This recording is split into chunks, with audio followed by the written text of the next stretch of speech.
কবরে যাওয়া লাগবে কি লাগবে না? যাওয়া লাগবে না, কার কার হাত তোলেন। একজনও নাই, সবাই কবরে যাবেন। একদিন মাটির ভেতরে হবে ঘরে মন আমার, কেন বান্ধ দালান ঘর। প্রাণ পাখি উড়ে যাবে পিঞ্জর ছেড়ে, ধরা ধামে সবই রবে তুমি যাবে চলে। বন্ধু বান্ধব যত, মাতা পিতা দ্বারা সুত, সবই হবে তোমার পরে মন আমার, কেন বান্ধ দালান ঘর। একদিন মাটির ভেতরে হবে ঘরে মন আমার, কেন বান্ধ দালান ঘর। চিল্লায় বলেন ঠিক কিনা? যাওয়া লাগবে, কেউ বাঁচতে পারবে না। দাদা চলে গেল, বাবা চলে গেল, মামা চলে গেল, আমারও যাওয়া লাগবে। আরো সেলিব্রিটি চাই, আরো সম্পদের পাহাড় চাই। ব্যস্ত, আমরা মহা ব্যস্ত। এত ব্যস্ততা কিসের? স্টপ, থামেন, অনেক হয়েছে, আন না, বসেন, একটু ভাবেন। দাদা চলে গেল, বাবা চলে গেল, মামা চলে গেল, আমাকেও চলে যেতে হবে। মাঝে মাঝে কবরস্থানে যাবেন, যে একটু দেখবেন এই কবরস্থানে শিশুরা শুয়ে আছে, কিশোররা শুয়ে আছে, আপনার মতো তাগড়া যুবকরা শুয়ে আছে, ওদেরও রক্ত গরম ছিল আপনার মতো। আজ ওরা নাই, সব শেষ, আপনাকেও যেতে হবে। এই কবরে আমাদেরকে যেতে হবেই। কবরের প্রশ্নের উত্তর দিতে হবে। চিল্লায় বলেন ঠিক কিনা? কবরে প্রথম প্রশ্ন করা হবে, মার রব্বুক, তোমার রবের নাম কি? আমাদের রব কে? ওমা দীনুক, তোমার ধর্মের নাম কি? আমাদের ধর্মের নাম কি? বিশ্বনবীর চেহারা দেখিয়ে বলা হবে, এই লোকটাকে তুমি চিনো কিনা? চিনি না আমরা? চাঁদের চেয়ে সুন্দর তুমি, নবী আমার কমলিওয়ালা, দু জাহানের বাদশাহ তুমি, প্যারা নবী সাল্লাল্লাহু আলা, দু জাহানের বাদশাহ তুমি, প্যারা নবী সাল্লাল্লাহু আলা, চাঁদের চেয়ে সুন্দর তুমি, নবী আমার কমলিওয়ালা। সুবহানাল্লাহ পড়ে। আমাদেরকে জিজ্ঞেস করা হবে, রবকে? বলবো আল্লাহ। ধর্ম কি? বলবো ইসলাম। এই লোকটারে চিনো নাকি? আমরা বলবো চিনি, আমাদের প্রাণের নবী মুহাম্মদ সাল্লাল্লাহু। তিনটা প্রশ্নের উত্তর করতে পারলে এডিশনাল আর একটা প্রশ্ন, ওমা ইলমু। এই তিনটা প্রশ্নের উত্তর জানলা কেমনে? নকল করছো নাকি? বাংলাদেশে নকল আছে না নাই? কোথায় নকল করে? হ্যাঁ, কিছু লিজেন্ড আছে দেখি, একেবারে জামার ভিতরে নকল, টুপির ভিতরে নকল, স্কেলের ভিতরে নকল, মৌজার ভিতরেও নকল। আছে না নাই? কথা বলেন। ফেরেশতারা বলবে, তুমি তিনটা প্রশ্নের উত্তর করলে কি করে? আপনাকে বলতে হবে, আমি কোরআন থেকে শিখেছি, আমি হাদিস থেকে জেনেছি। চিল্লায় বলেন ঠিক কিনা? তখন ফেরেশতারা বলবে, আহলান ওয়া সাহলান, মারহাবান, কংগ্রাচুলেশন, তুমি উত্তর করতে পেরেছো। ইফসাহু লাহু কবরুহু ৭০ যিরান, আপনার কবরটারে ৭০ হাত লম্বা বানিয়ে দেয়া হবে। ইফতাহু লাহু বাবুন ইলাল জান্নাহ, জান্নাতের দিকে দরজা করে দেয়া হবে। ইউলবাসু মিন লিবাসিল জান্নাহ, জান্নাতের পোশাক পরিয়ে দেয়া হবে। আর বলা হবে, নাম কানাউ মিল আরুস, বাসর রাতে কনেকে নিয়ে বর যেমনি শান্তির ঘুম, আরামের ঘুম দেয়, তুমিও ঘুম দাও, ঘুমাও। You should get some sleep now, you are very tired man, ঘুমাও, অনেক হয়েছে, ঘুমাও। তোমার এই ঘুম কেউ ভাঙাবে না, ইসরাফিলের সিঙ্গার ফুৎকার ছাড়া। আল্লাহ লম্বা ঘুম যেন দিতে পারি, তৌফিক দাও। আর যারা ইসলাম বিরোধী, কোরআন বিরোধী, বিশ্বনবী বিরোধী, তাদেরকেও প্রশ্ন করা হবে, তোর রব কে? মার রব্বুক। সে বলবে, লা আদ্রি, আমি কিছু জানি না, আমি মাফ চাই, দোয়াও চাই। কথা কন, জানি না, আমি কিছুই মনে করতে পারছি না, আমি কিছু জানি না, আমার ধর্ম নাই, কর্ম নাই, আমার ধর্ম যার যার, উৎসব সবার, আমার কোনো ধর্ম টর্ম নাই, আমার কোনো নামাজ রোজা নাই, আমার কোনো রব নাই। দ্বিতীয় প্রশ্ন, ওমা দীনুক, তোর ধর্মের নাম কি? সে বলবে, ধর্ম কি? আমি জানি না, আমি ধর্মরে গালি দিতাম, আমি দুনিয়া ইসলাম রে বাস দিতাম, আমি আলেম ওলামাদের বিরোধিতা করতাম, আর শাহবাগের মঞ্চে উঠে ভাষণ দিতাম। আছে না নাই? সব গুমর ফাঁস হয়ে যাবে, ইয়াউমুত তাকাবুন। এরপর বিশ্বনবীর চেহারা দেখিয়ে বলা হবে, এই লোকটারা চিনো নাকি? সে বলবে, চিনি না, তবে আমার বন্ধুরা তার বিরুদ্ধে ব্লগে লিখতো, আমিও ব্যাড ব্যাড কমেন্টস করে দিতাম, এই লোকটার বিরুদ্ধে আমি কার্টুন বানাতাম, এই বিশ্বনবীর বিরুদ্ধে আমি কথা বলতাম। চিল্লায় বলেন ঠিক কিনা? ফেরেশতারা বলবে, লা দারাইতা ওয়ালা তালাইতা, তুই কিছুই পারলি না, তুই তো কপাল পোড়া। ফায়ুতরাকু বিমাতারিকা মিন হাদিদ, লোহার হাতুড়ি দিয়ে পিটিয়ে ওর মাসেলগুলো থেতলে ফেলা হবে। ওয়ায়ুকালু লিল আরদি ইলতাইমি, কবরের দুই পাশের মাটির বলা হবে চাপ দে, এমন চাপ দিবে ফাতাখতালিফা আদলাউহু, ডান পাশের পাজরের হাড্ডি বাম দিকে ঢুকে যাবে, বাম পাশের পাজরের হাড্ডি ডান পাশে ঢুকে যাবে। কিয়ামত পর্যন্ত এই মারামারি চলবে। আল্লাহ এরকম ভয়ঙ্কর পরিস্থিতি থেকে আমাদেরকে বাঁচাও। ওই কবরের আযাব থেকে বাঁচার দরকার আছে না নাই? বিশ্বনবী বললেন, যে ব্যক্তি রাত্রিবেলায় সূরাতুল মুলক তেলাওয়াত করবে তার কবরের আযাব হবে না। ইন্না হাযিহি সূরাতুন আযীমা মানিআতুন মিন আযাবিল কবর। এই সূরাটা এমন সূরা, সাধারণ কোন সূরা না। এই সূরাতুল মুলক যে রাত্রিবেলায় তেলাওয়াত করবে তার কবরের আযাব থেকে তারে বাঁচিয়ে দিবে কে? নাম্বার 1 ফজিলত, স্ট্যাটাস মনে থাকবে তো। 2 নাম্বার স্ট্যাটাস শাফাআত লি সাহিবিহা। এই সূরাটা, এই সূরার তেলাওয়াতকারীর জন্য কিয়ামতের দিন সুপারিশ করবে। কোরআন সুপারিশ করবে, চারটেখানি কথা না।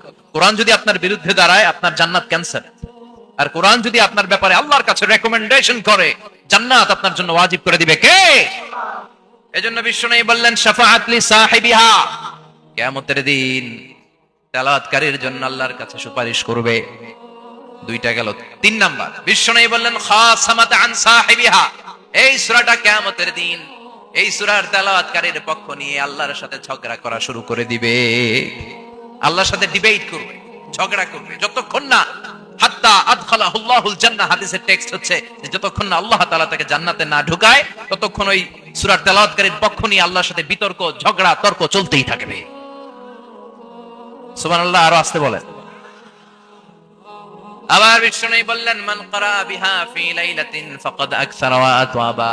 রাত্রিবেলা এই সূরাটা যে তেলাওয়াত করবে পুরো রাত্রিটারে বরকতময় করে দিবে কে?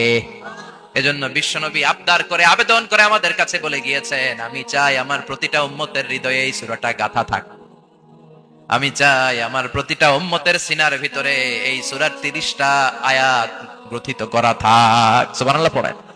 মাত্র 30টা আয়াত মুখস্থ করতে রাজি আছেন? এক মাসে কয়দিন? প্রতিদিন একটা করে আয়াত মুখস্থ করলে এই সূরা মুখস্থ করতে লাগবে কয়দিন? হ্যাঁ, হোমওয়ার্ক। এটা আপনাদের বাড়ির কাজ, যেহেতু ক্লাসে হোমওয়ার্ক দেওয়া যায় না। আরবিতে বলে আল ওয়াজিব আল মানজিলি। আমি গতানুগতিক তাফসীর করি না, আমি সমাজের খুঁতগুলো ধরে ধরে ডিসকাশনের মতো আমি করি। বিভিন্ন জেলায় যে ওখানকার ইয়াংদের সাথেও বসি, কথা বলি। এটাই আমার তাফসীর, এটাই কোরআনের এক্সপ্লেনেশন এন্ড ইন্টারপ্রিটেশন। এতেই মানুষ উপকৃত হয় বেশি। চিল্লা এখন ঠিক কিনা? এটা আপনাদের বাড়ির কাজ, মাইথার দিয়া বাসীদের বাড়ির কাজ। হায়াতে আল্লাহ বাঁচায় রাখলে আবার কখনো দেখা হলে জিজ্ঞেস করবো যে মুলক মুখস্থ হয়েছে কিনা। কে কে মুখস্থ করবেন না হাত তোলেন। সবাই করবেন। এবার কে কে মুখস্থ করবেন হাত তুলে আমার আল্লাহরে দেখান। আল্লাহ তুমি কবুল করো। আরো জোরে পড়েন আমিন। হাত নামান। এই সূরাটা it's an eye opener for you. এটা আপনার চোখ খুলে দিবে। এই সূরাটা আপনার চোখকে খুলে দিবে, আপনার ঘুমন্ত বিবেককে জাগিয়ে তুলবে। স্রষ্টার ব্যাপারে আপনার যদি কোনো সাসপিশন থাকে, সন্দেহ থাকে, এই সন্দেহের পাহাড়কে ভেঙে এই সূরা চুরমার করে দিবে। চিল্লায় বলেন সুবহানাল্লাহ। আল্লাহ ডেকে বলে, গোলাম কিছু কিছু নাস্তিক আছে আমারে খুঁজে পায় না। এরকম কপাল পোড়া নাদান নাস্তিক বাংলার জমিনেও আছে না নেই?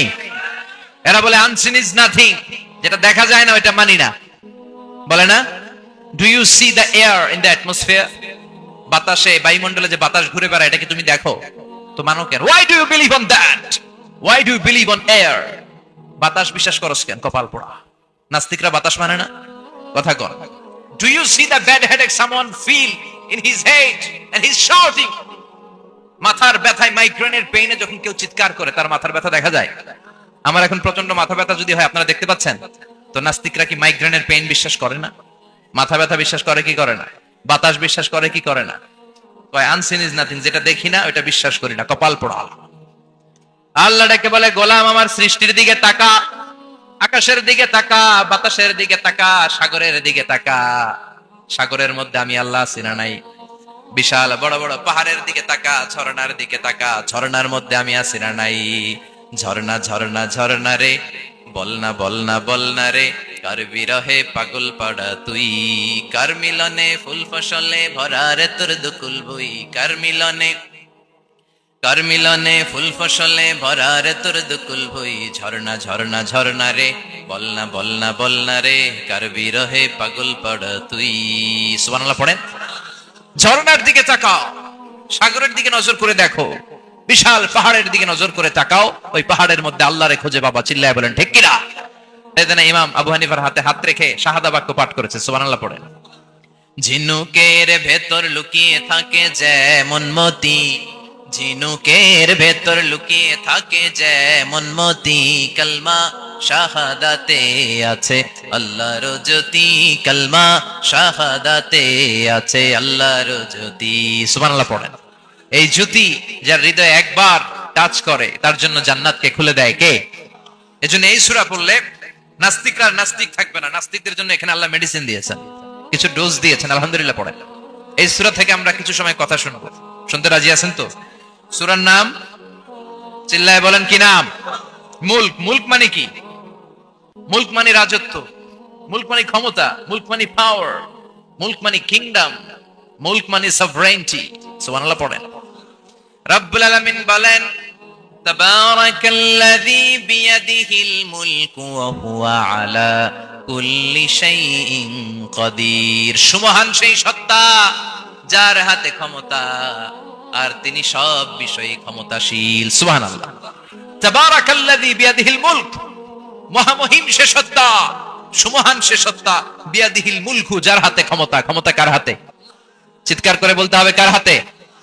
নাকি আমাদের হাতে, না সরকারের হাতে, পুলিশের হাতে, র্যাবের হাতে, মাশরাফির হাতে, হিরো আলমের হাতে? ক্ষমতা কার হাতে? ক্ষমতা শুধুমাত্র একজনের হাতে, চিল্লায় বলেন তিনি কে? আল্লাহর হাতে ক্ষমতা, আর তিনি হচ্ছেন সকল ক্ষমতার উৎস, centre of the all powers. সব ক্ষমতার উৎস কে? নাকি জনগণ? আমরা কিন্তু এটাই শিখি, এদেশে আমাদেরকে রাষ্ট্রীয় ভাবে শিখানো হয়, এটা রাষ্ট্রীয় কুফরি। সকল ক্ষমতার উৎস জনগণ নয়, সকল ক্ষমতার উৎস কে? উনি ক্ষমতার উৎস, তিনি ক্ষমতাশীল, মহা ক্ষমতাধর, তার ক্ষমতার সাথে কারো তুলনা হয় না। আমাদের কি ক্ষমতা আছে? কথা বলেন। বল্লা পোকার কামড় খাইছেন? হ্যাঁ, মৌমাছি কামড়াইছে? মৌমাছি কামড়াইলে চিল্লাচিল্লি শুরু করে, তো কি ক্ষমতা আছে আপনার? বল্লা কামড় মেয়েরা দেয় তো ওটা ধরে যে মার মইটাও পারি না। কুত্তায় কামড়াইলে আমরা কুত্তারে কামড়াইতেও পারি না। কথা বলেন। আমরা নাকি ক্ষমতার মালিক। পিছন থেকে কেউ যদি বলে হুজুর সাপ, মজা করে বলছি এতই ভয় পাইছি, আসলে যদি ফাঁস করে আসতো শব্দ, স্লোগান দেওয়ার বেলায় লিল্লাহে তাকবীর আল্লাহু আকবার, আমার ভাই তোমার ভাই, কাপায় ফেলামো নামায় ফেলামো। কথা বলেন। আর যদি পেছন থেকে কেউ আওয়াজ করে বলে সাপ, দৌড়।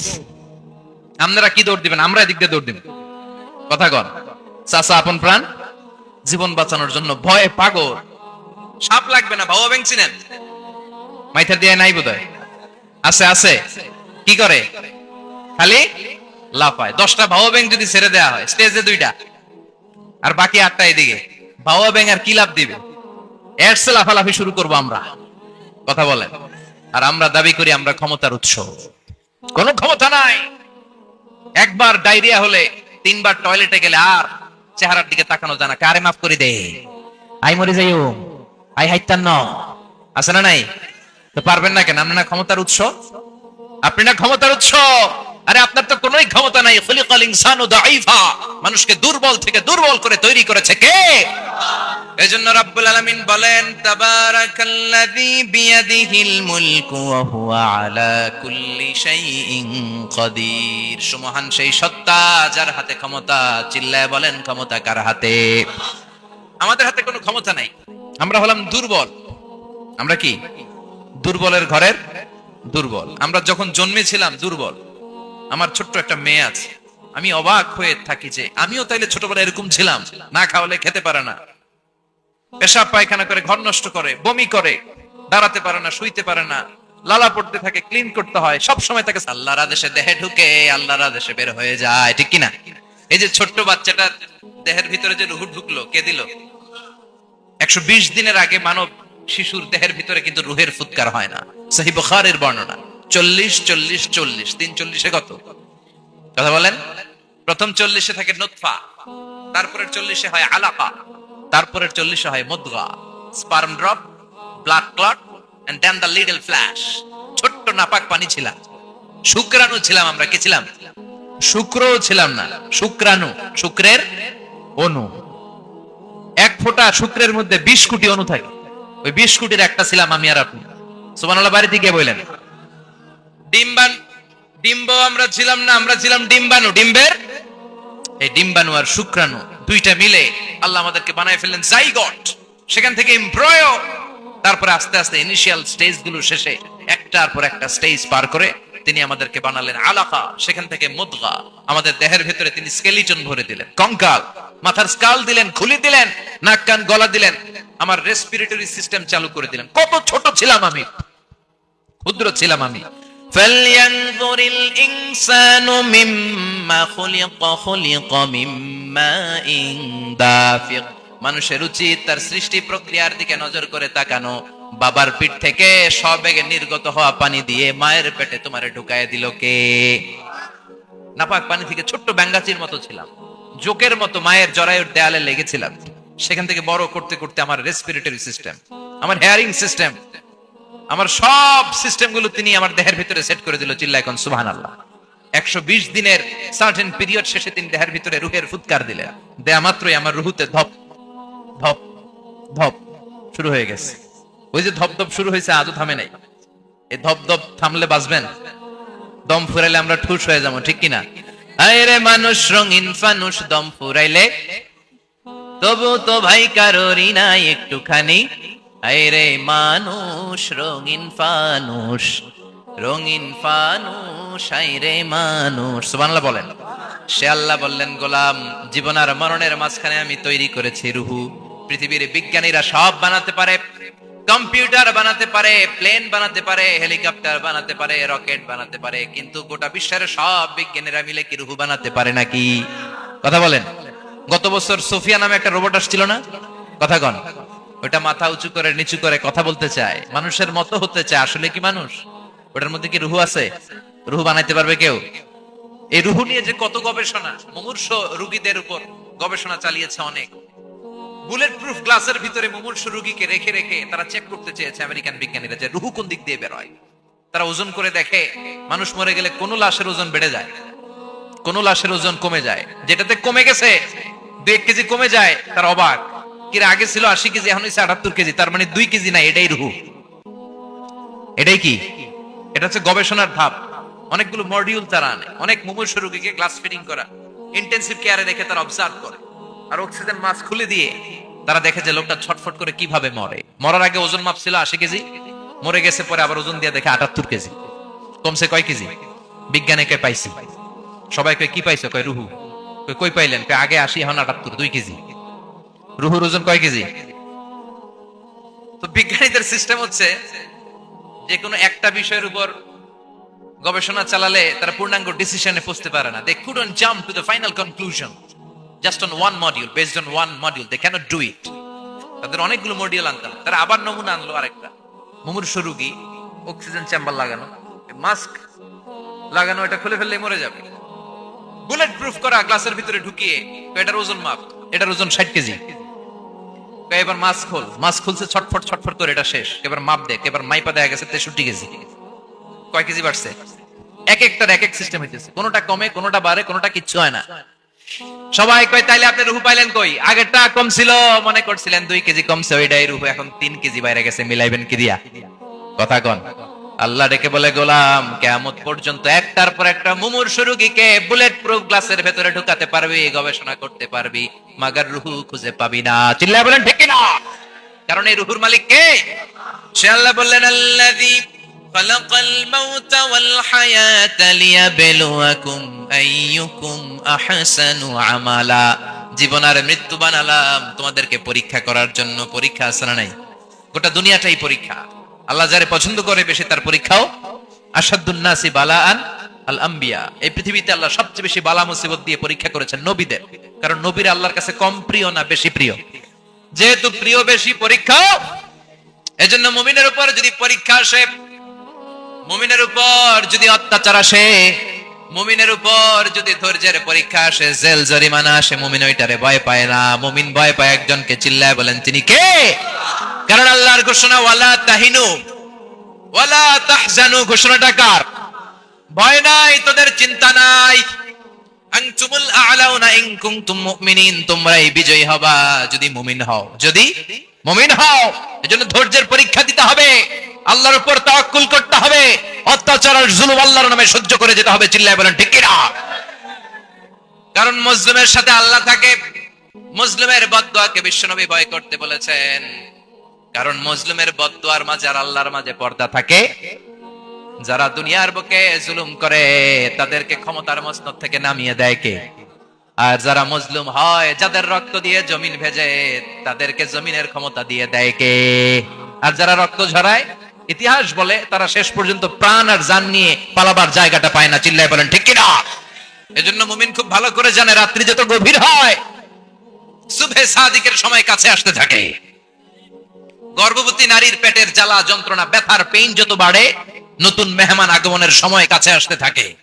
তেমনি ইসলামের পক্ষের শক্তির উপর যদি অত্যাচার, অনাচার, স্টিম রোলার বেড়ে যায়, এটা প্রমাণ করে ইসলামের বিজয়ের সময় কাছে আসতে শুরু করেছে। চিল্লায় বলো ঠিক কি না? এজন্য রাব্বুল আলামিন ডেকে বলেন, গোলাম, লিয়াবলুয়াকুম আইয়ুকুম আহসানু আমালা, কে ভালো আমল করো, কে খারাপ আমল করে, এজন্য আমি জীবন মরণ তৈরি করেছি। চিল্লায় কোন ঠিক কি না? এরপর আল্লাহ বললেন, ওয়ালাকাদ যায়্যানাস সামাআদ দুনিয়া বিমাসাবিহা ওয়া জাআলনাহা রুজুমান লিশ-শায়াতিন। সুবহানাল্লাহ বলেন। ওয়ালাকাদ যায়্যানাস সামাআদ দুনিয়া। মাইকম্যান কোথায়? সাউন্ডটা বাড়াও। এত দুর্বল কেন তোমার সাউন্ড? মনে হচ্ছে আমি মাইক ছাড়া কথা বলছি। সাউন্ডটাকে স্ট্রং করো। ওয়ালাকাদ যায়্যানাস সামাআদ দুনিয়া, I have beautified the closer sky with candles, with light and stars. আল্লাহ বললেন, আমি দুনিয়ার আকাশকে তারা দিয়ে সুশোভিত করেছি। আকাশে তারা আছে না নাই? এগুলো এমনি এমনি হয়েছে না? তৈরি করছে কে? বিশ্বাস হয়? কোনো সন্দেহ আছে? এখন তো লাইটিং ফাইটিং এর যুগে তারার যে কি সৌন্দর্য আমরা বুঝি না। আমরা যখন ছোটবেলা গ্রামে যেতাম, রাতের বেলা তারার মেলা, কি সুন্দর, একটার চেয়ে একটা সুন্দর। শুকতারা, ধ্রুব তারা, সপ্তর্ষি মণ্ডল, 7টা তারার একটা চেইন আছে, চেনেন এগুলো? কি সুন্দর তারা! এগুলো তৈরি করে রেখেছে কে? প্রথম আকাশের মহাশূন্যকে আল্লাহ এই তারকা দিয়ে বিউটিফাই করেছেন। It's a candle. আল্লাহ সাজিয়ে রেখেছেন। আমরা খালি চোখে যেটা দেখি, এটা কিন্তু আকাশ না, এটা প্রথম আকাশ নয়। প্রথম আকাশ যে কত দূরে আমেরিকার নাসার বিজ্ঞানীরাও জানে না। খালি চোখে আমরা যা দেখি, এটা প্রথম আকাশের মহাশূন্য। এর অনেক অনেক অনেক উপরে প্রথম আকাশ। এরপরে দ্বিতীয় আকাশের মহাশূন্যের স্তর শুরু, এরপরে দ্বিতীয় আকাশ, তারপরে তৃতীয় আকাশের মহাশূন্যের স্তর শুরু, তারপরে তৃতীয় আকাশ। একটার চেয়ে আরেকটা বড়। প্রথম আকাশের চেয়ে দ্বিতীয় আকাশ কত বড় বলি?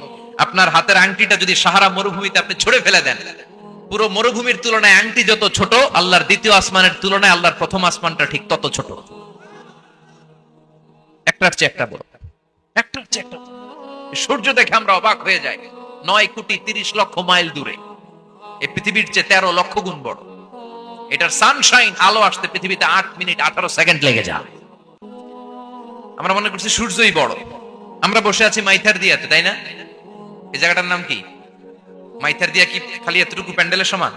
কত বড় মাইথার দিয়া! এই পুরো মাইথার দিয়া কোন থানায় পড়ছে? দাউদকান্দি। দাউদকান্দি হচ্ছে কুমিল্লার 16টা থানার একটা, ঠিক কিনা? 16 থানা মিলে কুমিল্লার একটা জেলা। এরকম কয়টা জেলা আছে? 64 জেলা। এই 64 জেলা মিলে আমাদের সুজলা সুফলা শস্য শ্যামলা ডিজিটাল বাংলাদেশ। কথা কন। আর বাংলাদেশ হচ্ছে পৃথিবীর সবচাইতে বড় দেশ। হ্যাঁ, 64 জেলা, এরপরে ছোট।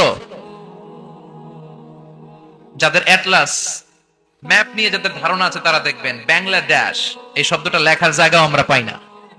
মানচিত্রে বাংলাদেশ শব্দটা লেখার জায়গা পায় না। বিআরএ উঠে যায় ইন্ডিয়ার উপর, আর ডিএসএ উঠে যায় আবার ইন্ডিয়ার উপর। মাঝখানের 2টা অক্ষর বাংলাদেশের উপরে পড়ে। চিল্লায় বলেন ঠিক কিনা? কত ছোট দেশ।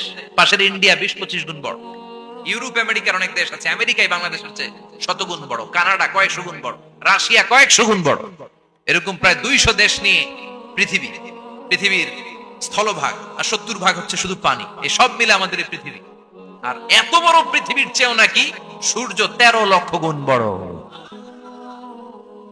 তার মানে সূর্যই বড় না, সূর্যের চেয়ে অনেক বড় তারা আছে।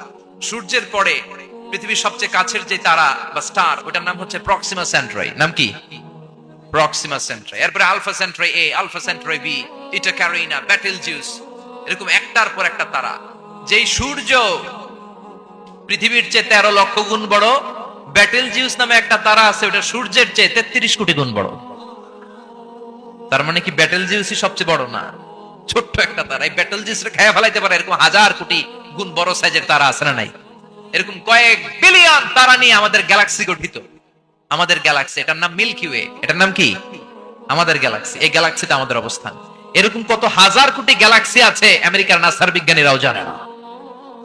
আমাদের গ্যালাক্সির সবচেয়ে কাছের যে গ্যালাক্সি, ওই গ্যালাক্সিটার নাম হচ্ছে অ্যান্ড্রোমেডা। কি নাম? অ্যান্ড্রোমেডা। আমাদের গ্যালাক্সি থেকে কেউ যদি কাছের গ্যালাক্সি অ্যান্ড্রোমেডাতে যেতে চায়, তার 2.5 মিলিয়ন লাইট ইয়ার্স সময় লেগে যাবে। কথাটা কঠিন হয়ে গেছে, আমি ভেঙে বলি, তারপরে সুবহানাল্লাহ কইবেন। আমাদের গ্যালাক্সির নাম মিল্কি ওয়ে। মিল্কি ওয়ে থেকে যদি কেউ অ্যান্ড্রোমেডাতে যেতে যায়, কত সময় লাগবে? 2.5 million light year. Light year মানে আলোকবর্ষ। আলোর গতিতে যদি ছোটা যায়, 2.5 মিলিয়ন মানে হচ্ছে প্রায় 25 লক্ষ। তাহলে পৃথিবীতে সবচেয়ে দ্রুতগামী যে বিষয়টা আবিষ্কৃত হয়েছে সেটা হচ্ছে আলো। এই যে লাইট মারলে যে ছোটে, এই লাইট প্রতি সেকেন্ডে 1,86,000 মাইল বেগে ছুটতে পারে। 1 মিনিটে না, 1 ঘন্টা না, 1 মিনিটে না, 1 সেকেন্ডে আলো চলে যায় কয় মাইল? 1,86,000। Could you imagine that? আপনি কল্পনা করতে পারেন? হয়তো মাথা নাড়াইতেছেন। এটা কি কল্পনা করা যাবে? আমার তো তার ছিঁড়ে যাচ্ছে। 1 সেকেন্ডে নাকি আলো ছুটে 1,86,000 মাইল বেগে। 1 সেকেন্ড শব্দ কইতে তো 2 সেকেন্ড লাগে। কথা কোন? এর মধ্যে আলো চলে গেছে 1,86,000 মাইল।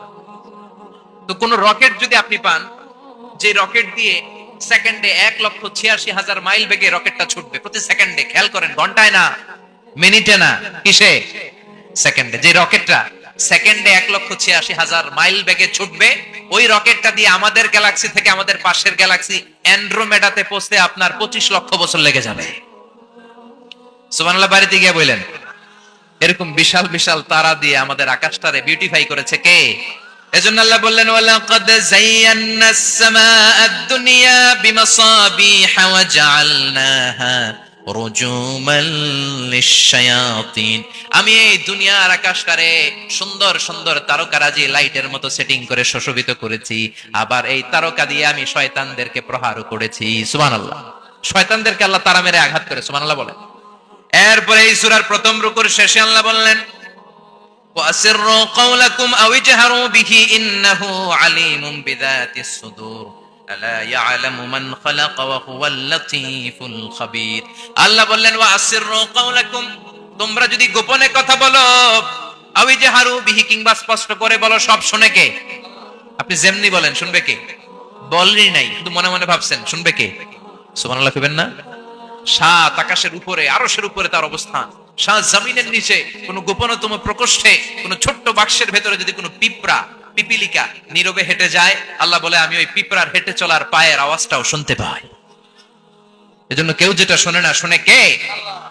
এরপর আল্লাহ বললেন, হুয়াল্লাযী জাআলা লাকুমুল আরদা যালুলান ফামশু ফি মানাকিবিহা ওয়া কুলু মির রিজকি ওয়া ইলাইহিন নুশুর। সুবহানাল্লাহ বলেন। আল্লাহ ডেকে বললেন, গোলাম, তোমাদের জন্য জমিনটারে আমি বিছানা বানিয়েছি। আল্লাযী জাআলা লাকুমুল আরদা ফিরাশা, জমিনটারে বিছানা বানিয়েছে কে? এই বিছানার মতো সমতল জমিন দিয়ে তোমরা হেঁটে বেড়াও, চলে বেড়াও, হেলে দুলে পড়ার সুযোগ নাই, ঠিক কি না? এই যে মাইথার দিয়ার আজকের যে ময়দান, এটা যদি বিছানার মতো সমান না হইতো বসতে পারতেন? কথা কোন? এই ময়দানের প্যান্ডেলের এদিক দিয়ে উঁচা, এদিক দিয়ে গর্ত, এদিক দিয়ে নিচা, এদিক দিয়ে খাড়া, কেমন হইতো? কথা কোন? কেউ আমারে দেখতো, কেউ দেখতো না, কেউ দাঁড়াইয়া, কেউ বইসা, আছে না নাই? কিন্তু জমিনটারে সমতল বানালো কে? আপনি যদি বিমান থেকে যদি আপনি দেখেন, বিমানের গ্লাস দিয়ে, জানলা দিয়ে যদি আপনি নিচের দিকে তাকান, আপনি দেখবেন মনে হবে পুরো জমিনটাকে আল্লাহ সবুজ কার্পেট দিয়ে কার্পেটিং করে রেখেছে। এই সৌন্দর্য দিয়েছে কে? আবার রব্বুল আলামিন বলেন, জমিনটারে সমান দেখে, কার্পেটিং দেখে মনে করো না তোমরা বেঁচে গিয়েছো। আমার দেয়া বিধান আমার জমিনে যদি কায়েম করতে না পারো, এই কার্পেটিং করা জমিনের ভেতরে আযাব আছে না নাই? এই পুরো জমিনের ভেতরে আছে আগুন আর আগুন। আগ্নেয়গিরির অগ্নুৎপাত জ্বালামুখে বিস্ফোরণ করে দিয়ে গোটা বিশ্বটারে মুহূর্তে মেসাকার করে দিতে পারে কে? এজন্য আল্লাহ ডেকে বললেন, গোলাম, আমিনতুম মান ফিস সামাই আন ইয়াখসিফা বিকুমুল আরদা ফাইদা হিয়া তামুর। তোমরা কি ভেবেছো নাকি বেঁচে যাবা? আমি চাইলেই পুরো জমিনটারে কাঁপিয়ে দিতে পারি। আইয়াখসিফা বিকুমুল আরদ, খাসাফ মানে ল্যান্ডস্লাইড। খাসাফ মানে কি?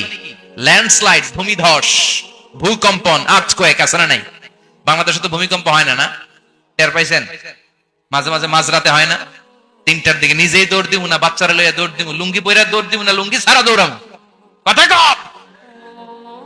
এই ভূমিকম্প আছে না নাই? আল্লাহ বলে মনে করো না জমিনটা সমতল, কার্পেটিং করে দিয়েছি, এই কার্পেটিং এর ভিতরেও আগুনের দলা আছে না নাই? আবার আল্লাহ বললেন আমিনতুম মান ফিস সামাই আন ইউরসিলা আলাইকুম হাসিবা, নিচে যেমনি কার্পেটিং করা জমিনের ভেতরে অগ্নুৎপাত রেখে দিয়েছি, মাথার উপর থেকে আযাব দেওয়ার সুযোগ আছে না নাই? চাইলে আল্লাহ অগ্নি বৃষ্টি দিতে পারে, আগুন বৃষ্টি দিতে পারে, থান্ডার বজ্রপাত দিতে পারে। আপনারা লূত আলাইহিস সালামের কওমের নাম শুনেছেন? তারা হোমোসেক্সুয়ালিটি, সমকামিতা করত। ফলে আল্লাহ তাআলা বিশাল এক চিৎকার মেরে সাইয়েদনা জিবরাইলের মাধ্যমে পুরো জমিনটা শেষ করে দিলেন। ফাজআলনা আলিয়াহা সাফিলাহা ওয়া আমতারনা আলাইহিম হিজারাতাম মিন সিজিল। তাদের অপকর্মের কারণে জর্ডানের ওই এলাকাটাকে আল্লাহ বললেন জিবরাইল এলাকাটাতে হাতে তুলে নে, আকাশের উপরে তুলে পুরো এলাকা সহ মানুষ সহ জমিনের মধ্যে গেড়ে দে। জমিনের নিচের মাটি উপরে নিয়ে গেল কে? উপরের মাটি নিচে নিয়ে গেল কে? পুরো জায়গাটা এখন ডেড সি হয়ে গেছে। কি সি? ডেড সি নাম শুনেন নাই বোধহয়? আজকে শুনে রাখেন, এটারে বলে মৃত সাগর। এটা গজবের জায়গা, ওখানে মানুষও ডুবে না। লবণের ডেনসিটি, সল্টের ডেনসিটি এত হাই, এই পানির মধ্যে এত গজব, এর মধ্যে কোনো মাছ জন্মায় না, চিংড়ি জন্মায় না, কাঁকড়া জন্মায় না, ব্যাং হয় না, শ্যাওলা হয় না, কিচ্ছু বাঁচে না। এটা গজবের জায়গা, চিল্লায় বলেন ঠিক কিনা? যে আল্লাহ জর্ডানের এলাকাটারে ধ্বংস করে দিল, ওই আল্লাহ আজও আসরা নাই। এই জন্য নিজ দিয়ে তিনি যেমনি আযাব দিতে পারেন, ভূমিকম্প দিতে পারেন, জলোচ্ছ্বাস দিতে পারেন, উপর থেকে তিনি শিলাবৃষ্টি দিতে পারেন কি পারেন না? মাইথার দিয়ে কখনো শিলাবৃষ্টি হয়েছিল? হ্যাঁ, ফসল ক্ষেত শেষ করে দেয় না? ছাগল টাগল মরে যায়। ছাগল যদি ইয়েতে থাকে ক্ষেতের মধ্যে, বড় শিলা মাথায় পড়লে শেষ, মানুষও শেষ, টিনের চালও শেষ, কথা কন। এরপরে আল্লাহ যদি উল্কা বৃষ্টি পাঠায়, উল্কা যদি পড়ে, কই যাবেন? কোথায় যাবেন আপনি? উল্কা চিনেন? মহাশূন্যে বিশাল পাথরের খন্ড ঘর্ষণ খেয়ে পৃথিবীর ভেতরে ঢুকে যায়। এই পৃথিবীতে সবচেয়ে বড় উল্কাপিণ্ড পড়েছে সাউথ আফ্রিকা। সাউথ আফ্রিকার একটা সিটি আছে হোবা সিটি। এই হোবা শহরে 60 মেট্রিক টন ওজনের একটা উল্কা পড়েছিল, যেখানে পড়েছে পুরো জায়গাটা বিশাল খাদ হয়ে গিয়েছে। এরকম একটা উল্কা যদি এখানে পড়ে আজকে, বাঁচার উপায় আছে? যে বিল্ডিং এ আমরা থাকি, রাতের বেলায় ঘুমাই আর ধুম্মা চলে ধুম দেখি রাতে, ওই বিল্ডিং এ যদি একটা পড়ে, কথা কন, ডান্স ক্লাব গুলার উপর যদি পড়ে, পতিতালয় যেগুলা আছে ওগুলা যদি পড়ে, যেই হোটেল গুলার মধ্যে আকাম কুকাম হয় ওইটার উপর যদি পড়ে, নাকি আল্লাহর এখন দেয়ার ক্ষমতা নাই? কথা কন। তার মানে বেঁচে গেছো, পার পেয়ে গেছো মনে করো না, নিজ দিয়েও আযাব আছে, উপর দিয়েও আযাব আছে, চিল্লায় বলেন ঠিক কিনা? এজন্য ভয় পেতে হবে একজন সত্তাকে, তিনি কে? সব ক্ষমতার মালিক কে? এরপর আল্লাহ বললেন আওয়ালাম ইয়ারাউ ইলা তায়রি ফাওকাহুম সাফাতিন ওয়া ইয়াকবিদনা মা ইউমসিকুহুন্না ইল্লার রহমান ইন্নাহু বিকুল্লি শাইইন বাসীর। সুবহানাল্লাহ বলেন। আল্লাহ বলেন তোরা নাস্তিক হস কেমন করে? মানুষ নাস্তিক হয় কেমন করে? মানুষ কি মুক্ত বিহঙ্গের দিকে নজর করে তাকায় না? আকাশে মুক্ত বিহঙ্গ নাই? বিহঙ্গ বুঝছেন তো? পাখি। পাখির কথা কোরআনে বললো কে? সুবহানাল্লাহ কইবেন না? ওয়া আরসালা আলাইহিম তায়রান আবাবিল, আবার কাবা ভাঙতে এলে পাঠাওয়া বাবিল। দাও খোদা দাও আমায় আবার উমার দরজ দিল, দাও খোদা দাও আমায় আবার উমার দরজ দিল। সুবহানাল্লাহ পড়ে। এই যে আল্লাহ বললেন ওয়া আরসালা আলাইহিম, তারপর তায়রান আবাবিল, তায়ের মানে পাখি, তায়ের মানে কি? আবার জান্নাতে যারা যাবে তাদেরকে পাখির ভুনাগোশত খাওয়াবে কে? জান্নাতে যাওয়ার সাথে সাথে প্রথমে আল্লাহ আপনাদেরকে মেহমানদারি করবে মাছের কলিজা দিয়ে। খাইবেন? মাছের কলিজার কথা শুনে জিহ্বায় পানি আসছে না কেন? আউয়ালু তুআমিন ইয়াকুলুহু আহলুল জান্নাতি ফাজিয়াদাতু কাবিদিল হুত। প্রথমে মাছের কলিজা, এরপরে পাখির ভুনাগোশত। তার মানে পাখির কথা কোরআনে আছে না নাই? আবার সাইয়েদনা সুলাইমান আলাইহিস সালামের একটা পাখি ছিল, এটার নাম কি ছিল? হুদহুদ পাখি। মাথার উপর দিয়ে চলতো, আর ওইটার চোখে জুমিং পাওয়ার আল্লাহ এত বেশি দিয়েছিল, এটা জমিনে নজর করলে বুঝতে পারতো কয় হাজার ফিট নিচে পানি আছে, পানিটা মিষ্টি না লবণাক্ত না কেমন, দেখে দেখে মুহূর্তের মধ্যে সাইয়েদনা সুলাইমানের কাছে সব তথ্য সরবরাহ করে দিত। কোন সুবহানাল্লাহ। এজন্য আল্লাহ বললেন, নাস্তিকগুলো কি পাখির দিকে তাকায় না? এই পাখির দিকে তাকালে পাখির রব আল্লাহরে খুঁজে পাওয়া যায়। পাখির দিকে তাকালে, মুক্ত বিহঙ্গের দিকে তাকালে কেমন করে পাখিগুলো উড়ে যায়। এই পাখিগুলো আকাশে ধরে রাখে কে? মা ইউমসিকুহুন্না ইল্লার রহমান। ওই রহমান ছাড়া কেউ পাখিগুলোর শূন্যে ধরে রাখতে পারে না। কত শত আয়াতে যে আল্লাহ পাখির কথা বলেছেন হিসাব নাই। কত ধরনের পাখি যে আল্লাহ বানিয়েছেন কোনো হিসাব নাই। আপনারা ঘরে জিওগ্রাফিক্যাল চ্যানেলগুলো দেখেন? হ্যাঁ, না জি বাংলা দেখেন? স্টার জলসা, কিরণমালা কি দেখেন? জিওগ্রাফিক্যাল চ্যানেল দেখবেন। ওখানে দেখবেন একটা পাখি আল্লাহ তৈরি করেছে, পৃথিবীর সবচেয়ে ছোট পাখি, নাম হলো হামিং বার্ড। কি নাম? The smallest bird ever in the world. সবচেয়ে ছোট। এটা প্রাপ্তবয়স্কে 3 থেকে 5 ইঞ্চি লম্বা হয়। এটার পূর্ণ যৌবন এটা লম্বা কতদূর? 3 থেকে 5 ইঞ্চি। এটা প্রতি সেকেন্ডে ডানা ঝাপটাতে পারে 80 বার। কয়বার? আমাদের ডানা আছে না 2টা? আপনি আপনার ডানা 1 সেকেন্ডে কয়বার ঝাপটাতে পারবেন? হ্যাঁ, আমি ঝাপটাইলাম, কয়টা হয়েছে 1 সেকেন্ডে? হ্যাঁ, 3টা 4টা ঝাপটা দিতেই আমার সেকেন্ড শেষ। কিন্তু এই পাখিটা প্রতি সেকেন্ডে তার 2 পাখা ঝাপটায় কয়বার? পৃথিবীর সব পাখি সামনে ওড়ে, তো এই পাখি সামনে যেমনি ওড়ে, এট দ্য সেম টাইম এই পাখি পিছনের দিকে উঠতে পারে। সুবহানাল্লাহ। বাড়িতে যাই বলে